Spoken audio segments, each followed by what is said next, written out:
Hello, wherever and whenever you're watching this, a very warm welcome to the Longplayer Conversation 2021 in association with the British Library. Many thanks indeed to John Fawcett, his team there and everyone at the library for making this event possible. My name is Gareth Evans and I'm the chair of the Longplayer Trust. Longplayer is a continuous piece of music that repeats only once every 1,000 years. It began playing at the turn of the millennium and was created by Jem Finer and produced by Archangel. It's housed here in the lighthouse at Trinity Buoy Wharf in the London Docklands and is modelled on the singing bowls you can see behind me. Not only is it a remarkable piece of sonic art, it's also a way of thinking, a framework for measuring how we are in the world and how we might be in the future. A very uncertain future, of course, as we all know. Longplayer provides a register, a kind of measure for our thinking about the way we want to be, the forms of identity and the forms of society we want to think about making into the future. The Longplayer Trust is tasked not only with promoting Longplayer in the short term, but thinking exactly that, how Longplayer might continue to play over the rest of its 1,000-year span. This, of course, requires visionary thinking from all parts of society if we are to survive into that time span and beyond. Which is why the conversation is such a central part of Longplayer's activities. You can find all details of previous conversations, which started in 2005, on the Longplayer website at longplayer.org. You can also visit the lighthouse where I'm currently standing and see Longplayer in action and the supporting material around me. But most of all, you can listen to Longplayer here in the lighthouse or online, of course, at longplayer.org or via the app. The conversation has been running, as I said, since 2005, and we are really delighted to have two wonderful guests among the most innovative and engaged thinkers of our time to think through the very issues that I have just raised. One of the ways you can support Longplayer, which receives no core funding to enable these events to go onward into the future, and of course for Longplayer itself to continue to play, is to support it in the various ways and means that you might know, but particularly and distinctively through the Buying Time project, in which you can sponsor a day, any day from the calendar year, for yourself or for a loved one, and leave a trace of that support in the Buying Time cabinet here at the Lighthouse in the London Docklands. More on that at the end, when I will return to manage the questions which you can file through the online form of this platform, and they will be passed to me to relay to our wonderful guests in due course. But now let me remind you of who our wonderful guests are.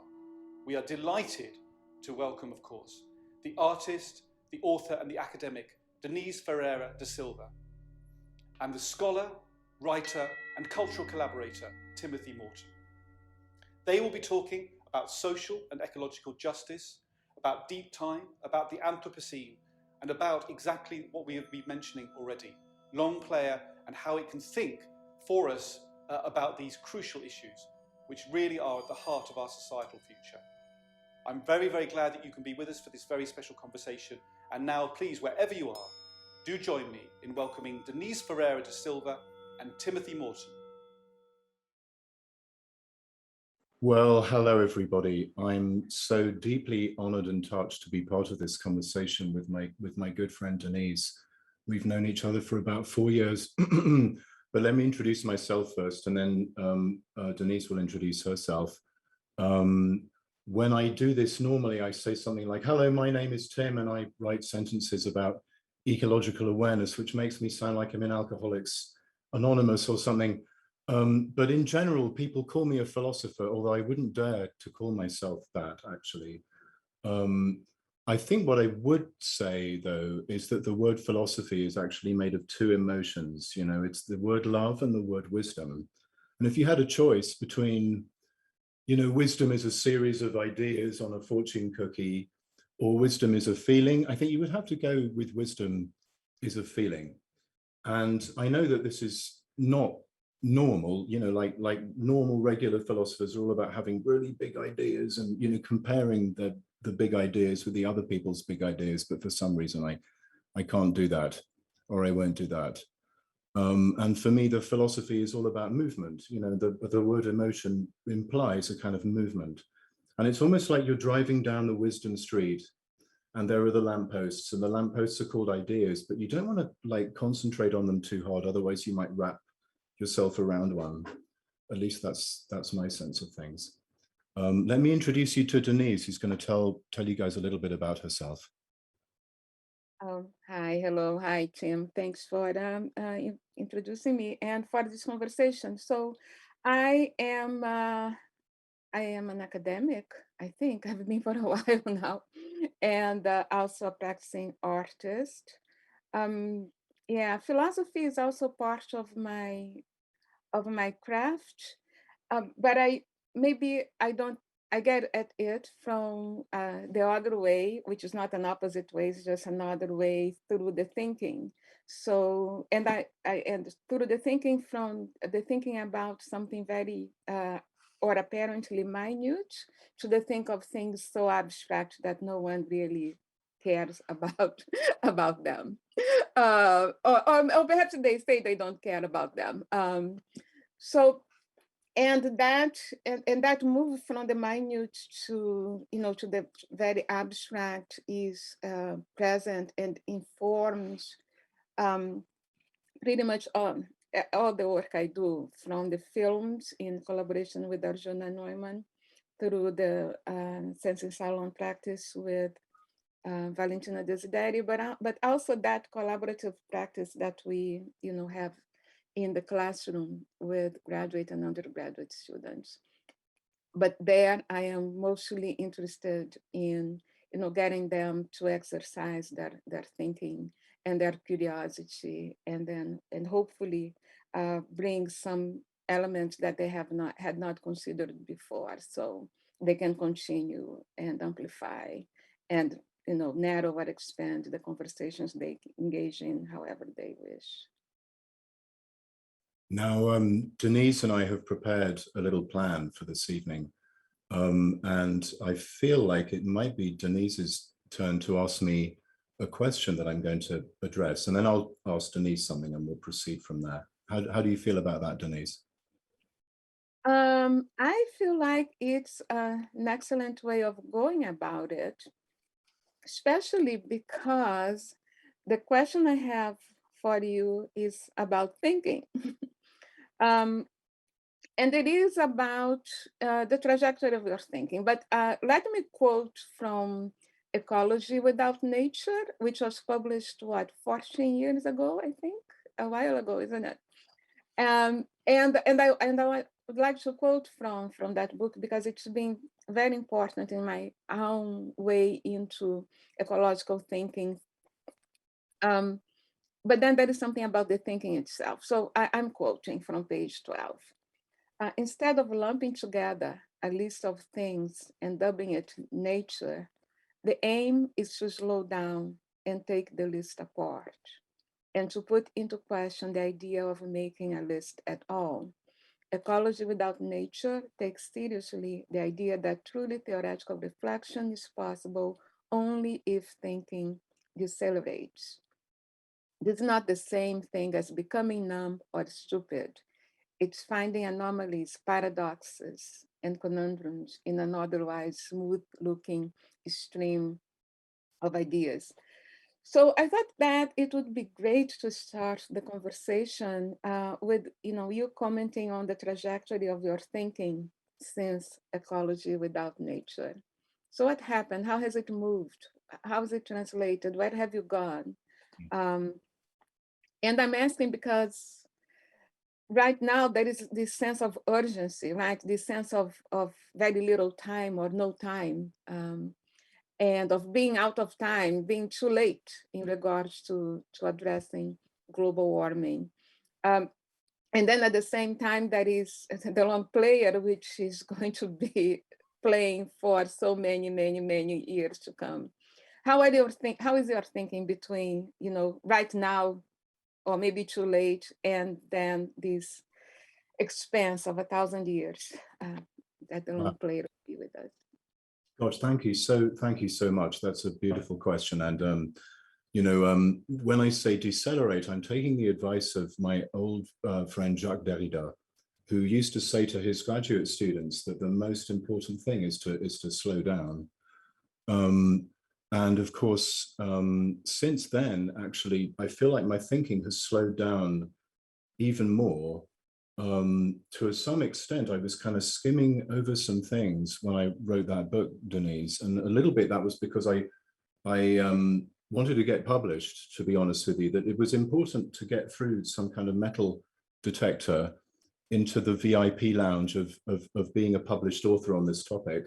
And I knew that the people who would be assessing the book for Harvard University Press might have some thoughts about me being very harsh on this concept of nature. So I was trying super hard to be a little bit gentle and oblique. And so part of it is that the thinking is slowed down and it's more kind of like feeling my way along now, more intuitively. And also that the feeling and the thought has gotten louder and louder and louder. Let's cut to the chase. Ending white supremacy and patriarchy are logically foundational to any progressive ecological project. That is something that I firmly believe, and I strongly feel like people like me should talk a lot less, actually, right now about non-human beings, so we want to call them, and talk more about these issues. I also feel like Black Lives Matter is one of the very first planet scale movements of collective political awareness and action, as is Me Too, actually.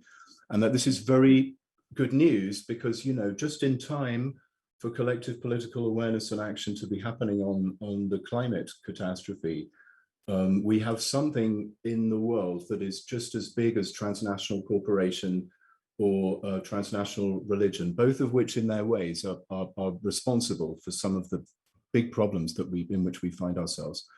And so, if anything, my way of thinking about things got sort of louder, you know, and I just started just kind of, oh, let's just say what I need to say. And that's funny, Denise, because I had a Post-it note on my computer when I was writing Ecology Without Nature that basically said, just tell people what you think, because I was one of these very, very, you know, trying to be right academics, you know, and like every sentence had to be perfect and every sentence had to be right. And therefore there was only about 3 people who read my stuff and I could hardly get the words out, you know. And so I decided I would just try to say what I really thought more directly and make myself a little bit more kind of vulnerable there. But even though I'd been a bit careful publishing that book, I did actually receive, amazingly, I got death threats for saying that ecology should be without nature, that some people actually thought, this Tim doesn't believe in dolphins. He doesn't think they're real. And the point is, I believe in them so much. This concept of nature is actually the thing that's getting in the way. Nature, as it were, is normative. In other words, it means that there has to be something unnatural to define it, as it were. And I feel again like, in particular, white supremacy and patriarchy are structuring this binary opposition between human beings and so-called nature. And that the job of something like deconstruction, from my point of view, is to sort of discover that the line between these two things is actually very, very thick. It's not thin and rigid. And actually it contains all kinds of strange anomalies that make that binary untenable. So I was sort of doing that in a way that would get seen by my wonderful editor, actually, Lindsay Waters of Harvard University Press. And then gradually since then, just getting more and more explicit. Another thing that it was about was like, let's do some cognitive mapping, like Frederick Jameson was saying, you know, let's just find out what the hell is actually going on before we figure out what. And it seemed to me that left ways of talking about this were somehow stuck in all kinds of issues. And I know that we share deep negative thoughts actually about Hegel, for example, who has often, I feel, impeded the discussion as far as this goes. And this actually leads me to my question for you, Denise, which is that, you know, this idea of transparency, I teach this concept of yours all the time, because I feel like it's key to actually understanding how speciesism is actually deeply structured by racism, and that your argument, in fact, that any subject-object dualism is always a master-slave duality, has become for me an incredibly powerful way of thinking about human relations with non-human beings, and how concepts such as the inhuman or the subhuman are sort of structuring this binary. So I was wondering if you could say a few words about that in turn. Yes, well, thank you so much for your answer to my question. It's amazing to see how, you know, our thinking, how it responds to challenges that sometimes they have always been there, and sometimes they just take a different, you know, a different shape as they appear to us. And I'm kind of saying that because even my thinking with the notion of transparency has changed a little bit since 2007, also when Toward the Global Idea of Race was published. And I think the shift was but also very much influenced by post-structuralism, and but a shift even within, you know, how I have been influenced by post-structuralism. So when I introduced this phrase, the transparent eye, in Toward the Global Idea of Race, and thinking primarily as the figuring of man in the, you know, at the beginning of the 19th century, I was still very much influenced, or maybe not influenced. I was still very much thinking with Michel Foucault on the one hand, and attempting to understand that passage, or to convey that passage from what Foucault calls the classical order to what he calls the modern episteme. And that was a refiguring, in that passage, that was a refiguring the subject from what Sylvia Wynter calls man one, the rational being, and to what she calls man two, which is the selected by evolution. But what I saw in that passage with Hegel, with Hegel intervention, was precisely that transformation of the rational entity, which was separated from everything else as nature, right? Into something that was confounded with everything else, with nature itself, because nature, right, this normative thing you're mentioning, nature was redefined as being but that the subject in the moment when it doesn't yet know that it is a manifestation of spirit. So that was what I was looking at that moment. But over the many, you know, the many years between then and now, as I spent more time attending to, not so much, not more time attending to, but as I kind of expanded my attention to racial subjugation from primarily its juridical moment, right? You know, my focus has been for a long time on police brutality. As I moved from police brutality and started looking more at human rights, at the whole human rights framework, and the ways in which that framework has been deployed in a way as a mechanism of global subjugation, and we can talk more about that, then I found that that then it was the notion of cultural difference, that it had even more of a fundamental role in delimiting the reach of humanity itself as an ethical principle. So then I moved more towards the Davidian approach, and more towards the Davidian approach. In particular, I became obsessed with something that Derrida says, I think is in the Force of Law, about justice, if such a thing exists. And I became obsessed with the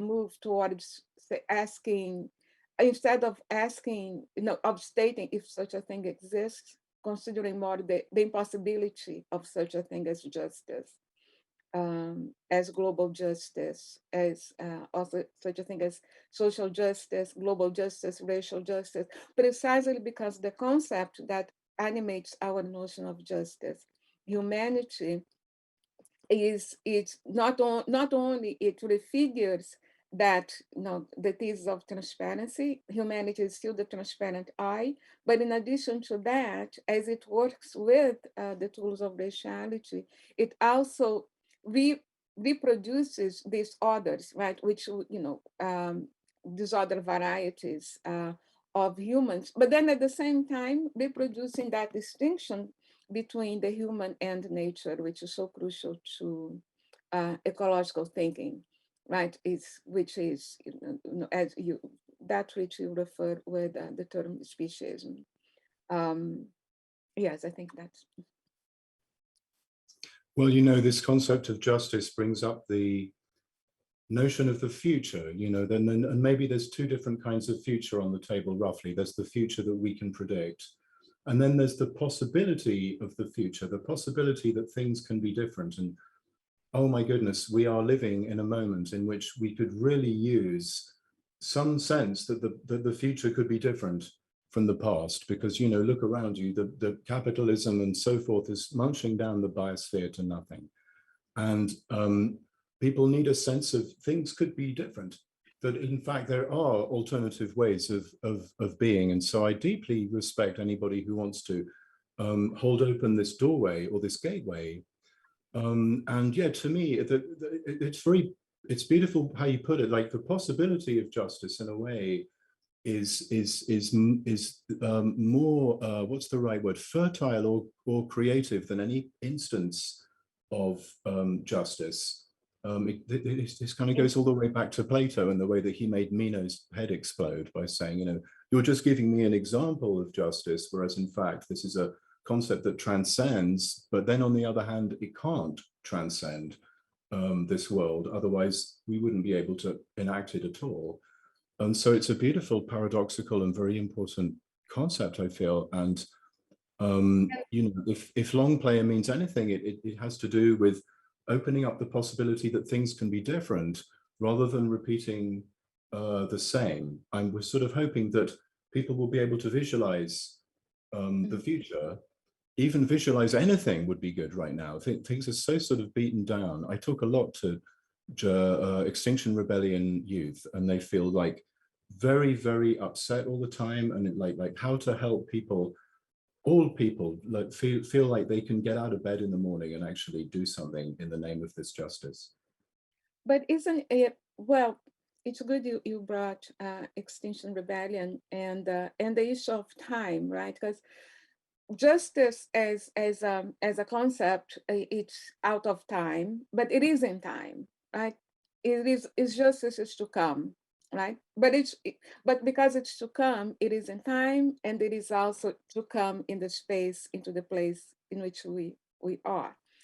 But now in this moment, as we're facing more seriously and more, it's almost impossible not to pay attention to global warming, this sense of urgency robs time, right? There is no time, as I was saying before. So what then becomes possible when there is no time? Not because there is no time in the present, but because there is no future. There is no way of anticipating something like a future. And so to me, then the challenge becomes one of bringing about now, this moment, living on the planet, changing the ways in which we exist on this planet in this moment, from the minor ways, micro ways, to the major macro imaginable ways, right now, right? Yeah. And every, so if it is right now, then that urgency might, if we bring that future to this moment, then that urgency will no longer be something that in a way tends to stop you, right? Because for humans, when there is no time, there is nothing to be done. But if it is about now, then there is always something that can be done. Now. I love how you're thinking on a number of different scales of time and space at the same moment, right? And how these different scales don't cancel each other out necessarily, even though they're a little bit different from each other. And it makes me think about your concept of fractal thinking versus linear thinking. It's a very suggestive essay that you shared with me, and that people have become super linear. Like, so we were talking a few weeks ago about how there was a tropical storm that rolled into Houston, and I went to the supermarket, and there were these young white men who have never seen in the supermarket before, and they're piling the trolleys full of all the stuff, including the toilet paper.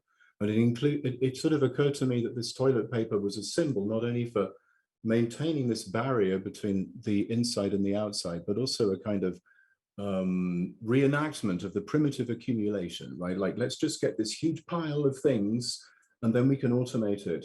And that this is what people default to, that white supremacy defaults to. My friend Amitav Ghosh is thinking that it's the colonial imperial aspect of capitalism that's the key problem with it. And your concept of fractal thinking seemed to me to be trying to find a way to think outside of that box in terms of time and space. And so I wondered if you might be able to speak to that a little bit, Denise. Yes. So fractal thinking is an idea that came to me as I got a little bit irritated with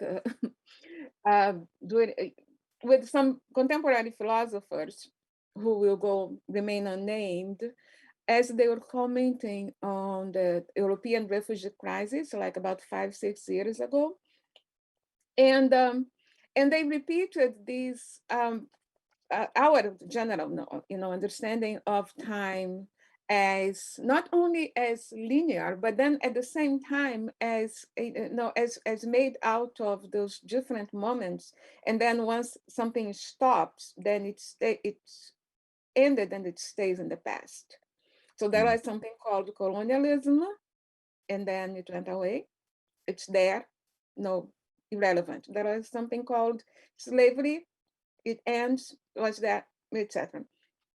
And I am absolutely unable to see things stop, to inhabit this particular sense of time. And so there was that irritation. And then at the same time, I as we are going to probably talk more about it, I have been so totally into science fiction on the one hand, and the whole idea of time travel is very crucial in my thinking. And then on the other hand, I have spent the last 30 years or more reading on particle physics and quantum field theory. And then of course, this is all part of my thinking. So as I was attending to how these philosophers were describing the refugee crisis as if something that just happened in the Middle East and in the African continent, and that had nothing to do with the history of colonialism and new colonialism and imperialism, I just started considering like one basic simple what if question. And the what if question was like, okay, right? Maybe there is no way to stop people from having this idea of the historic as, something happened and that something else happened, and then they connect to each other, but there is no continuation. Maybe that's impossible to eliminate that kind of thinking. At the same time, it is difficult to let go of this idea of a life, of the duration of a life, of a life as an organic phenomenon, right? So maybe as humans, living entities on this planet, we do, experience at least not the life of the species, but the life of the individual. This makes a difference. But then there is no reason why not to include also some other dimensions into the thinking, and doing so simultaneously, and those dimensions would be the quantic, right? We are all made out of those elementary particles, of those things that have been recycling for millions and millions of years, and the cosmic, which of the cosmic, of space, as the site of quote unquote origin of all of those particles. So the proposal for fractal thinking is just that, right? It is an acknowledgement of the fact that, you can't undo the ways humans think about or approach existence, but we can and should complexify. And not think in terms of scales, right? The complexification is about thinking it all at the same time as being the same scale, the same thing. But well, now that we are talking about time and the fractal thinking, I have a question for you about thinking, right? Because I'm very much interested in what I see you describing.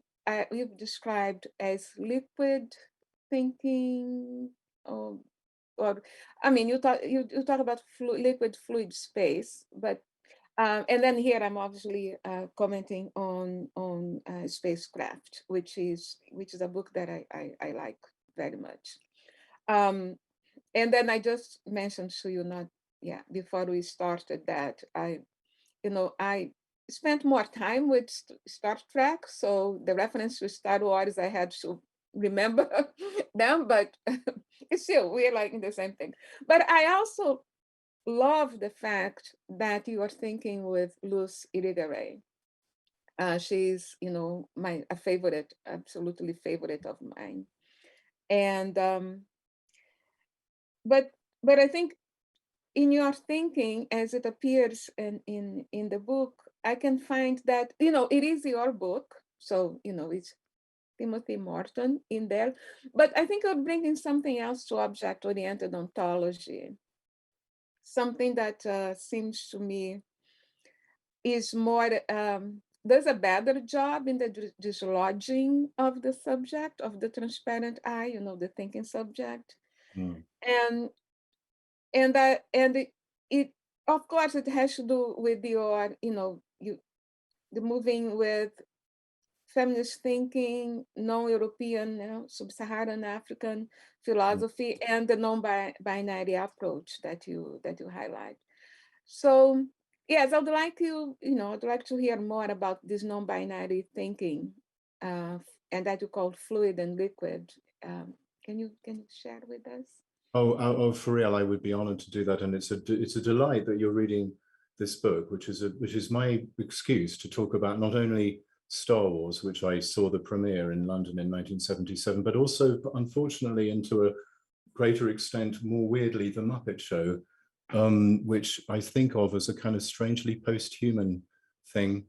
And that the Rainbow Connection, the song, if I had my way, that would be our planetary anthem when we get to an age of greater ecological justice for everybody. And that actually the rainbow is really hyperspace, and that hyperspace is, you were saying about how things are happening now, and we should actually work on the now.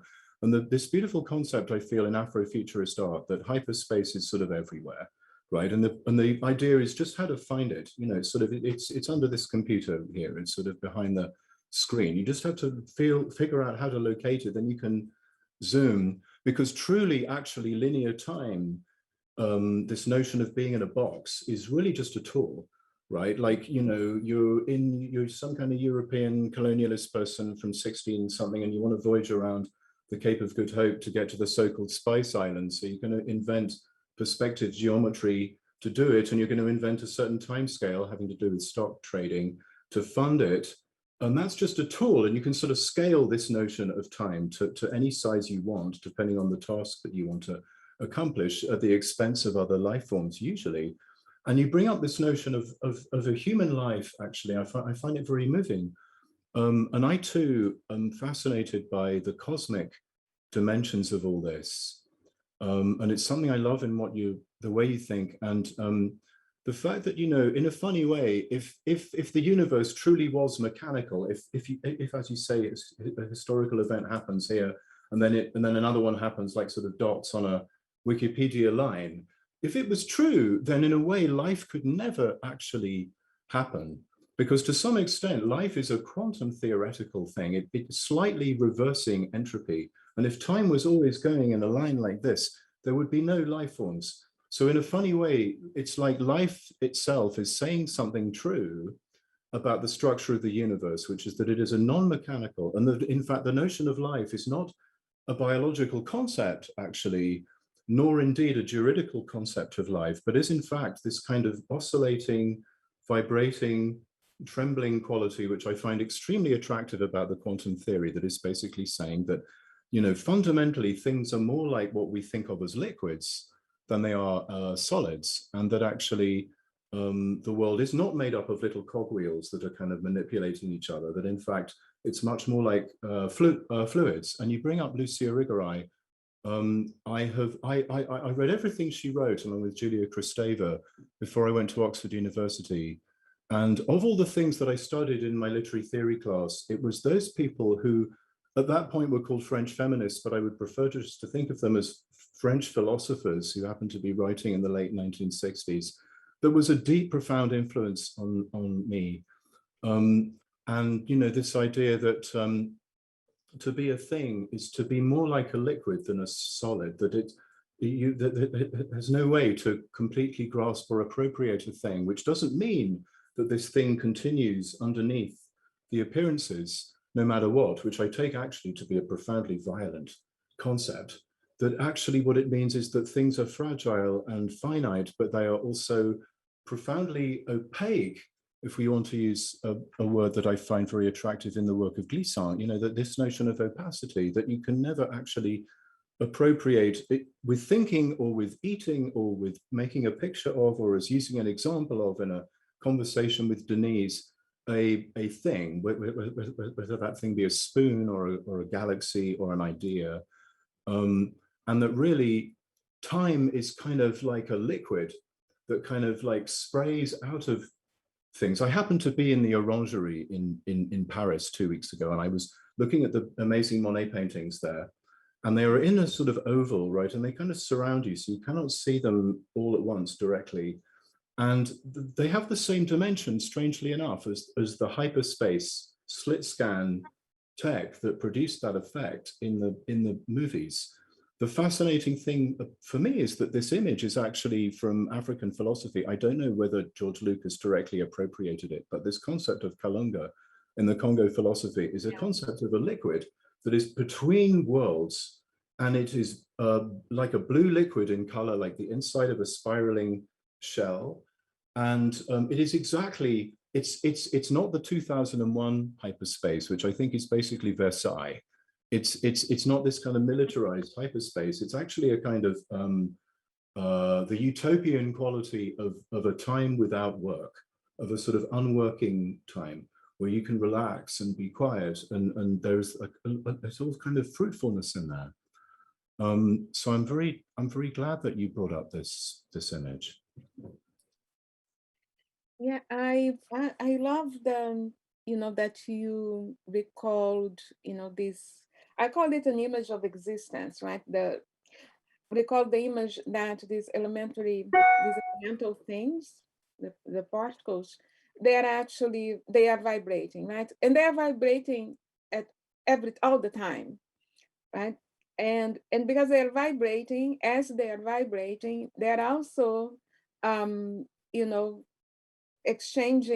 transferring energy with each other, right? Transferring energy in the form of well, they call it phonons, right? The quasi-particles used for measuring it. But we can also think of it in terms of infrared radiation and heat in general, right? And I like it because this is, you know, one of the ways in which I have been, you know, thinking about global warming. Think in terms of the excess, right? Everything is oscillating all the time. Heat is happening, right? The transfer of internal kinetic energy is taking place all the time. Anything that exists does it, right? The only condition under which heat is not happening is absolute zero temperature, which is something they approach in the labs. Outside of the labs doesn't, as far as anyone knows, it doesn't exist. And to me, you know, like following these, I mean, following the line of thinking beyond linear time, beyond, you know, the mechanical order of nature, right? That description you were mentioning.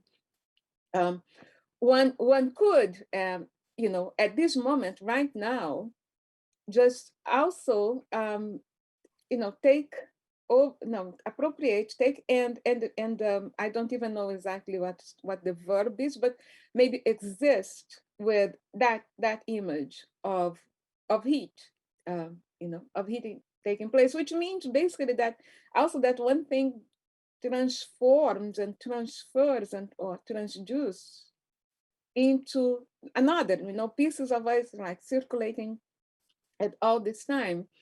And as I was saying before, I've been using this image to think about global warming and colonial subjugation at the same time, in the sense that, you know, well, the accumulation of greenhouse gases caused by primarily the fuel that's being extracted in former colonial spaces, but that can be extracted precisely because of the operation of mechanisms of total violence that are very much colonial, right?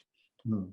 The excess, you know, of those greenhouse gases is also the excess of violence, of the violence that is deployed, that has been deployed in order to extract this fuel, and then, you know, but obviously for thinking you know, with that kind of materiality requires that shift, right? It requires the shift from here to then, and from there to here, and here to now, right? It really, thinking of things oscillating is, I find, is a way of thinking about movement. It's movement without dislocation, right? So it's movement without space and time. It is a movement that is inherent to nature, which in a way completely displaces the context of the subject, of the transparent subject, of the and then of binary thinking, in, you know, as we have lived with it. It's so beautiful, Denise. Like some philosophy wants to get rid of movement or sort of explain it away. But for me and you, it seems as if movement, which isn't about going from A to B, in fact, but is something much more intrinsic to the structure of how things actually are, is a very precious thing. And one of the things that I find very beautiful actually about the quantum theory is that there is no transparent energy, as it were. There's red energy, and there's purple energy, and there's green energy, and there's blue energy, but there is no such thing as unmarked, transparent energy. And this I find to be an extremely friendly, you know, I mean, a lot of people who talk about quantum theory make it sound so kind of sort of intense, you know, and it is, but also I think it's a very kind and friendly idea that there is no such thing as a kind of underneath energy that is totally transparent and is sort of underneath everything, you know? There is always something, there is always that thing, that's something there, which is material, right? So I like to think of this movement as a constant redecomposition. That's the movement of matter, right? The material things, they just redecompose, you know, redecompose at all the time. And how to think a world that is beyond the efficiency, right? How to think in a way that is, maybe bigger is the wrong word, but more agile, and how to kind of get out from under the machinery that is not just in the material world, but is in the thought world, right? And present something like a utopian way of thinking that could enable people to slip out from under. I feel like efficiency in a way is when you say excess, I'm thinking when I say efficiency, that the efficiency metric of a kind of algorithm called capitalism that is munching down the biosphere with greater and greater accuracy, and how it might be good to get out from underneath it. But I'm talking of getting out from underneath things. It might be time for me to say, Gareth Evans, the wonderful director of this, told me to say a safe word, and this word is safe word. I couldn't think of another safe word. So I'm going to say safe word, And Gareth is going to appear and he's going to moderate questions, which is marvelous. Thank you so much, first of all, for laying out this incredible landscape of creative, imaginative, and intellectual possibility. And I'm now just going to really just try and tease forward on behalf of our wonderful audience some of the thoughts they've had while they've been listening to you. And we've had some wonderful questions coming in, thoughts, responses. Many thanks indeed to Sarah for navigating this on our behalf through the BL's platform. Now, we're going to go straight into this, if we may. And I think really, please do take this, either of you, both of you, in whichever way you see fit, whoever would like to lead on these things. Some of these questions very much are for both of you, and others perhaps with a slightly more singular focus. But if I could just take forward some of the thinkers that you've been engaging with in your conversation. And the first question came in, post-structuralist thought can make anything seem possible. I'm thinking here, says the questioner, of Deleuze and Guattari in The Body Without Organs as an example, and the inherent risk to identity that comes with such physical and psychological openness. Is this a concern of yours when thinking about possible radical futures? And how do you reconcile these two positions? The idea that anything might be possible and the risk to identity that comes with such openness. I'd love to hear from both of you perhaps on your thoughts on that.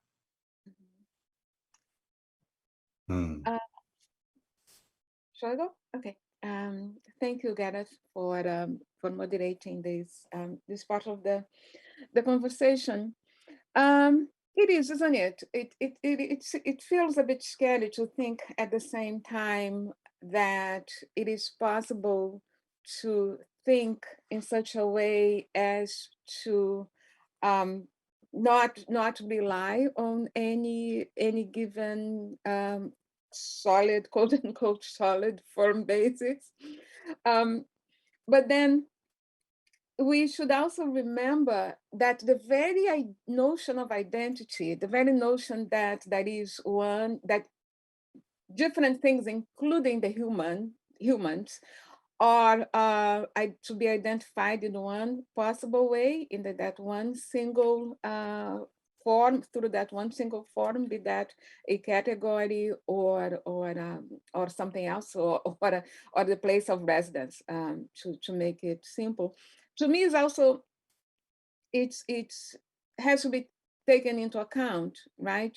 So it's, let me say, it's not a matter of choice. I think it's a matter of movement and a matter of itinerary, and there is always an itinerary that is guided by a certain intention. In my case, for the most part, my thinking, my itinerary is guided by this concern with the impossibility of global justice, the impossibility of social justice, with the operations of the cis heteropatriarchal matrix and the violence that it authorizes and that it deploys. In order to map and confront these violences, there are post-structuralist strategies have been helpful towards undermining towards exposing precisely the pretense of not having a solid ground, of being transparent. And towards and this move towards justice is also a way of perhaps safeguarding what you who is asking the question may be thinking about identity, right? In the ways, but not in the ways in which identity is presented or is supported or has been constructed by by the tools of modern knowledge that post-structuralists usually attack. So I think I'm saying something that takes both of those moments that you see contradictory into account, but place them in a larger context, which is the one that I'm defining here with global justice, whatever it means. Thank you very much. Thank you very much, Tim. I'd love to hear from you. I would love to add to that. Thank you, Denise. I mean, one word for anything could happen is creativity. And I feel like a world that is more attuned to, being kind and all that to more life forms including human ones, is going to feel to us like failures and starting and stopping and getting it wrong and realizing that you can't get it completely right. And in particular, I'm struck by what Denise is saying about the way when you stress test this notion of justice, it really does break down. I mean, in my sense, it's based on a notion of property. And if nothing can be property, then we can't have any justice in a certain way. So we need another way of thinking. But to us, you know, who are very addicted to creativity, to efficiency, thanks very much, Exxon and Chevron, who work, you know, a couple of miles that way where I'm pointing. Any kind of different world will seem like it's failing a lot. But another word for that is creative. I'm very struck by how you're thinking, obviously, as you would both do, of course, with such insight about language. And perhaps we could literally take on from what you've both just said and think about the coded alternative realities and possibilities inside language. I'm thinking here of etymology, of course, and how often the original desire, the intention to bring an idea into language has been so eroded, altered, corrupted, and redirected, you know, by other pressures over time, over centuries, of course. And I wonder whether you think that inside language itself is a possibility for, you know, a radical reinvention of our social reality, because we need new words. Clearly, some words have been emptied out of all meaning. But is there a way that we can use language itself to become an active agent in the world, not just a carrier and conveyor of meaning? Of course, language can be very destructive, but also something that can actually realize a new reality in the world. Kim, you go. I'm super positive about this. I tend to be a little bit too Pollyanna, the way I like to think about things, but the only place to find the so-called future is in the so-called past, aka all the stuff that you have around you.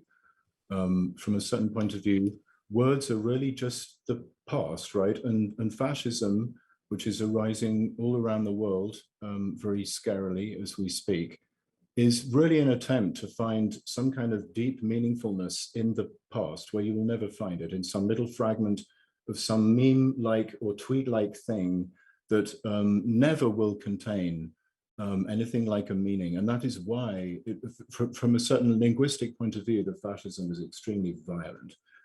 There's no way to make something great again. It never was great in the first place. Maybe you can find something in the future. And to that extent, you know, meaning in a way is not only from the future, it sort of is the future. And when I teach this to my undergrads, I always say something a little bit cute, like, you never know how this sentence is going to end, banana, sponge, elephant, parenthesis, period, ...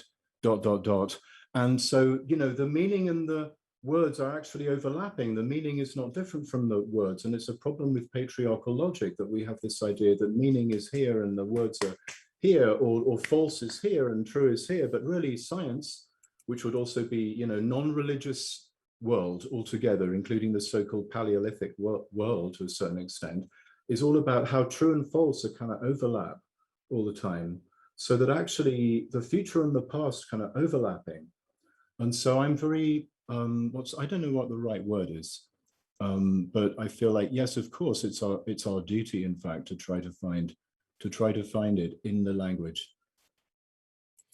Thank you, Tim, for talking specifically, directly about meaning, right? Because it is that is the dangerous aspect of our thinking, whether you think of meaning coming out as form, as in abstract ways, or in this more fascistically oriented Hegelian way as essence. And then language, if we are thinking of language in terms of a how, a mode of presentation of things or words or terms, or then language becomes I think can and is important when in the moment of presentation and that particular mode of presentation, when it postpones and avoids essence and or form, the imposition of essence or form, which means exactly the killing or the undermining of any possible creative other meaning that could be arriving. So to me, yes, something like sign language, may hold, or something like sign language itself, or other kinds of language modes of expression that we would use the name language for it. They hold something, but there is always something else that is before. And in our particular case, given the organizational orientation of post-enlightenment thinking, it is this essence and this form that always, one of the things when I write, I'm always, I don't try to find the perfect sentence, but I'm always aware of where I'm betraying myself, right? That word, that statement, that carries so many meanings, and many of them totally against what I'm trying to do. And then I just tell myself I have to live with it, because there is no controlling of it. It's there, and it's there because, because that form or that essence is already attributed, that meaning is already given to that term, and I have to live with it, so that's the other side of the conversation also, right? I mean, a little bit of, acknowledgement of the limits.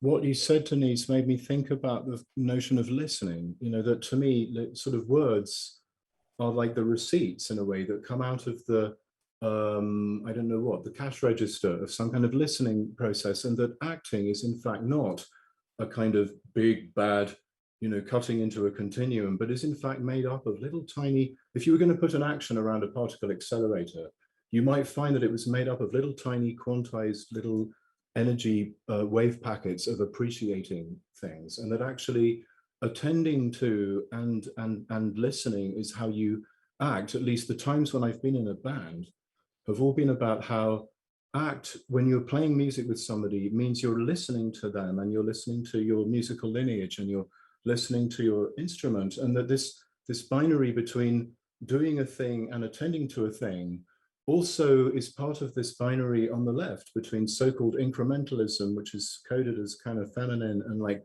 big, bad, proper revolutionary action by the right person who tends to be some kind of a Y chromosome person, who just announces that they're the leader, and that maybe this difference isn't so great as we like to think, and that maybe, again, it's not as impossible, and that maybe people like me make it sound really difficult to do political change, but maybe it's actually too easy in a funny way, because it has to do with listening.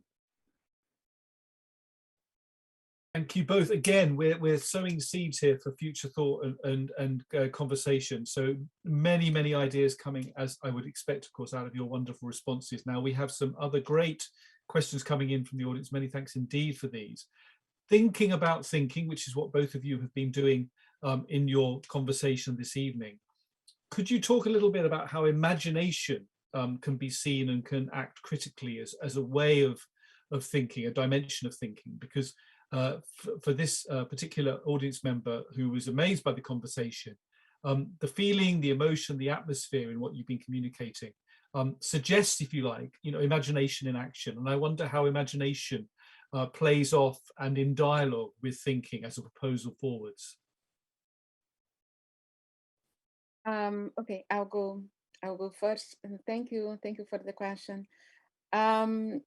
Yeah, so one of the things I like to say, and it's a joke, but it's not a joke, is that I'm very much interested in taking the imagination and separating it from the understanding, and finally releasing it from the Kantian program, which has a lot to do with, many of the things that we are talking about. So yes, the imagination has a lot to do with the thinking, and I think with on the one hand, it may, when we attend to, to the things that we identify as, coming out of the imagination, it can tell us of the limits of our thinking. And I think science fiction is so much about that, right? How far we can go.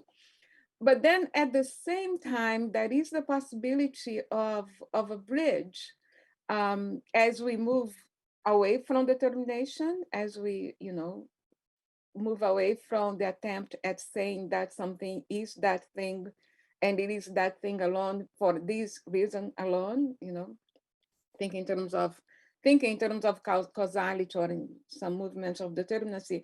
As we move away from that, then yes, so the imagination as that moment, thinking also of the imagination as that mental moment of bringing things together, it opens up to other to other possibilities. And something else I have been considering is precisely that, right? The question is what image of existence would break through separability, determinacy, and and the empire of time, and allow for a mode of attending to what exists, human and non-human and more than human, that it's not predicated on instrumentalization and not geared towards efficiency and refining, etc. And that, so what I'm saying is that I think that moment is a moment that it is with thinking, but can be analytically distinguished from thinking as something that is more on the creative side of things, right? It all happens at the same time, but we can, present it as if, there is a separation between the image and then how we go about making sense. Wonderful, thank you so much. Tim? Yeah, I'm delighted to talk to this. And, Denise said it. I mean, one thing to add, and I'm sure Denise would agree with this, that the word imagine and words like visualize are obviously very ocular centric, and we have this tradition in Western philosophy of this notion of the eidos, a thing that you can see, as in I see. Like, we never say, oh, I smell, to mean I understand or agree or whatever. And so sometimes I like to say sensualization rather than visualization. But nevertheless, that's a tiny little point. But what I really want to say is New York City. So when you hear that phrase, you're there, right? You, in whatever sense, yeah. Visualize is a feeling, unquote. Yeah, New York, New York, what a wonderful town. It's a you can feel it. You don't build it up from little pixels on a grid. You don't, okay, so there's Alphabet City and then there's first and second, and then you don't do that. You sort of parachute in holistically, right?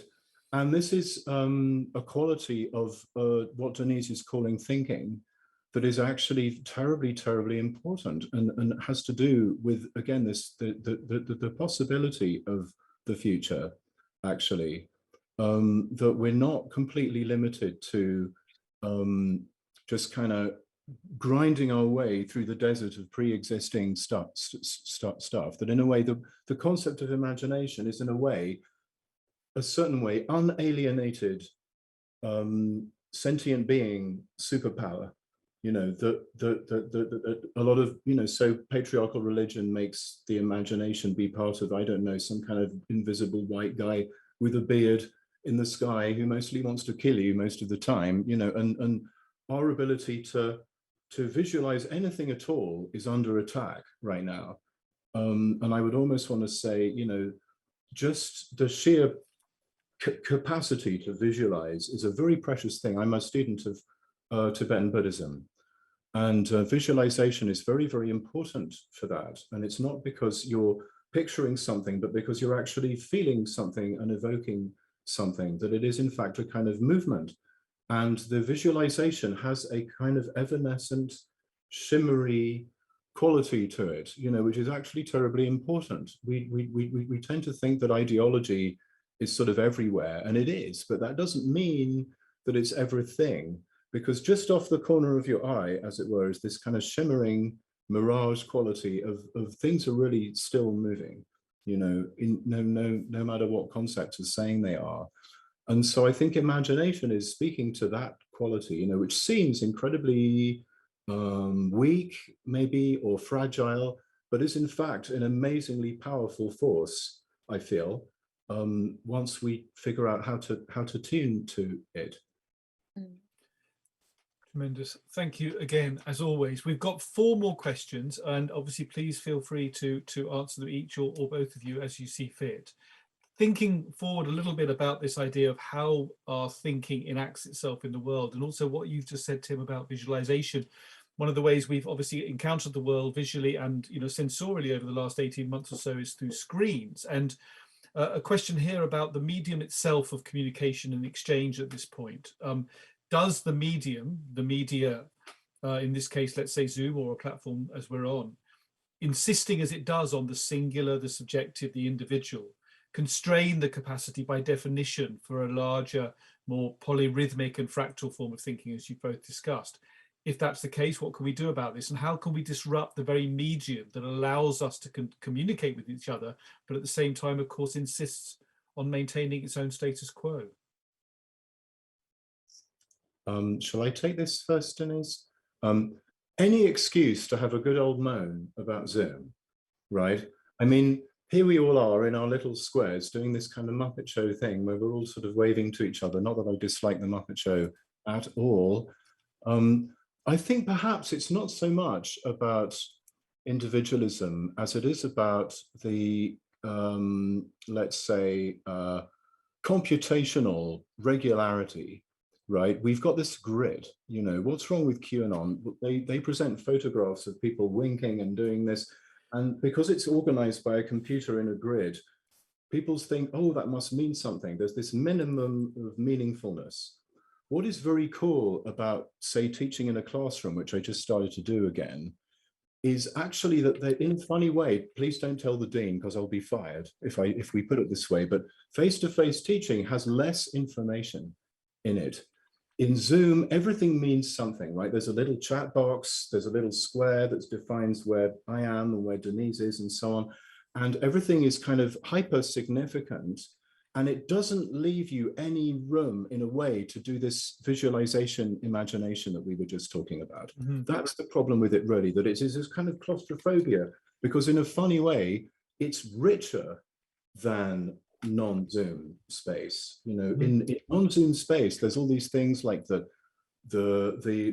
a fan rotating that you can't see. There's the fact that I have a certain smell of the hairspray that I put on earlier. There's the strange kind of light that I put on the table from IKEA that looks really wrong when you were to actually look at it. And it doesn't, I mean, I'm not actually in this kind of pristine stage set, really.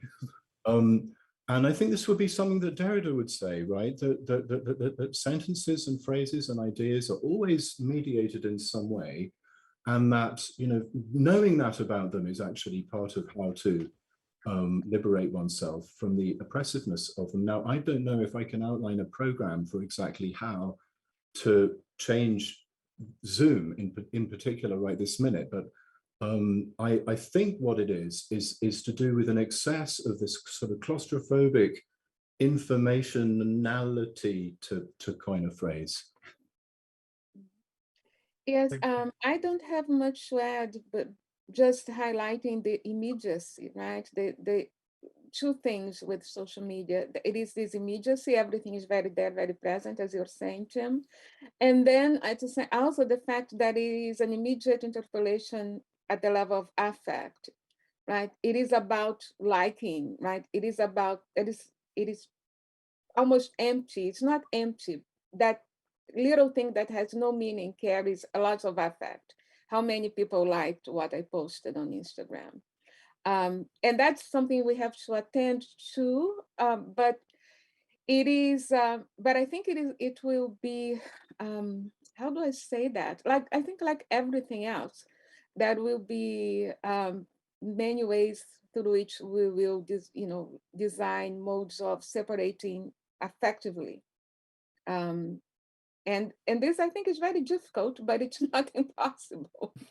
That you can use something that appeals to you so immediately at the level of affect, and then and at the same time to keep some like, okay, the thing is doing it to me. I don't know how exactly we'll do it, but the recent conversation and things happening with the Facebook indicates that, you know, folks are taking action some ways. It's this concept of immediacy that is perhaps the most oppressive, right? It's like whoever has the right reaction the fastest is the winner.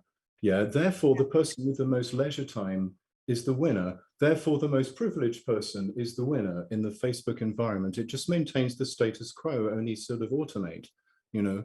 And so absolutely to that, like try how to introduce some kind of hesitancy actually that will be much more productive than knowing immediately what to think and feel. Thank you both. Again, I mean, very important to follow on that idea, if you like, about time, Tim, and the privilege that a certain kind of class position allows in relation to time.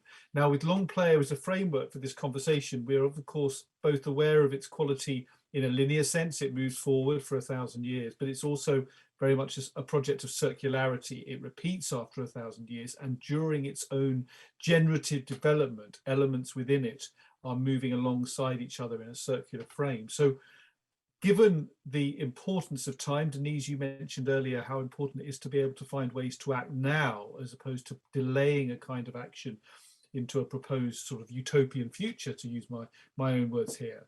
How do we think about this relationship in time between the experience of a linearity and yet knowing there are larger forms that are moving around us, quite literally, and where we place our kind of our own pressure points of action and response and creative possibilities, as you've talked about so well? I would say, and then I think my answer is going to be very, you know, short and not in a bad sense, but in a good sense, that it is the now, right? I keep thinking, when we were talking about the imagination, I was thinking about Benjamin and the dialectical image. That now that I have in mind, it's not a now in a sequence in time, but it is a now in a configuration in which the time that duration, right, the time that passes, even if it is the 1,000-year time of Longplayer, it's there, but it's not determining. It's not the privileged way of making sense of this now. So Longplayer is going to be playing a little less than 1,000 years from now. But every time it's playing now. And in 200 years, as it is playing, nobody will know what played today, right? And we can't anticipate what will be playing later.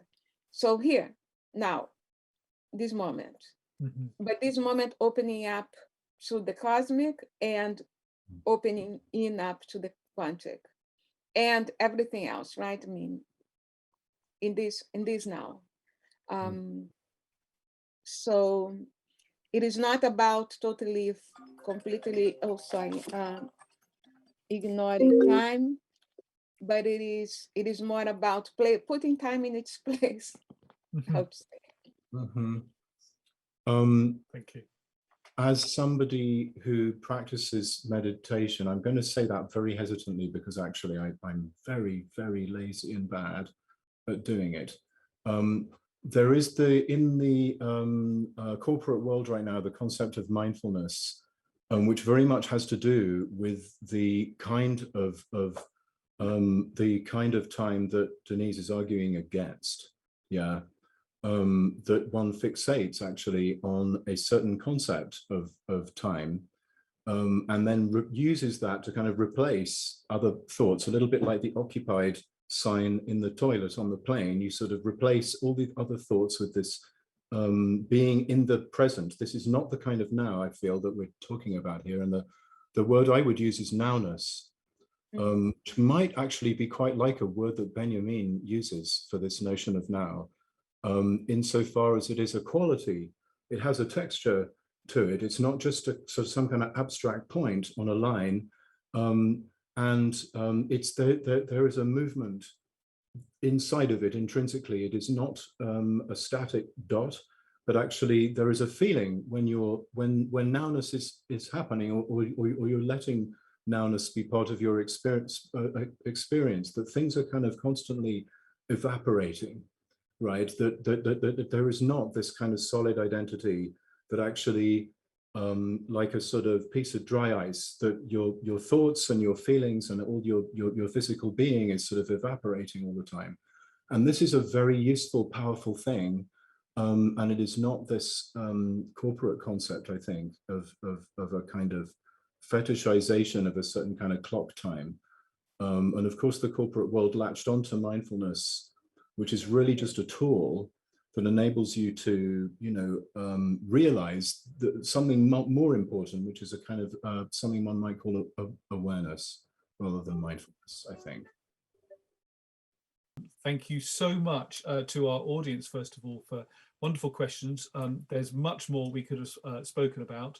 And of course, these are just prompts really for further conversation, and many, many ways that we can take these conversations forward. Before I do round up proceedings here very much in the now moment of our experience, I'd just like to remind you, of course, of many further events at the British Library, not least tomorrow, in collaboration with Invisible Dust, a day-long event, Living Nature, Art, Science and Indigenous Knowledge, which undoubtedly will take on some of these thoughts in their own ways that we've been sharing and experiencing tonight. Please do find that, of course, in the ways that you know how. It's free to attend with everything available online.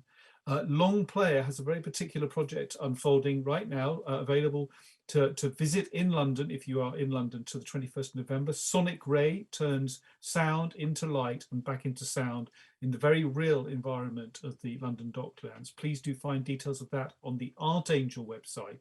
And if you would like to support Longplayer into its remaining 978 years of first-time playing, then please do visit longplayer.org, where you can find every aspect of Longplayer's project detailed for you, including the buying time supporting of Longplayer by hosting a day in the calendar year of your choice.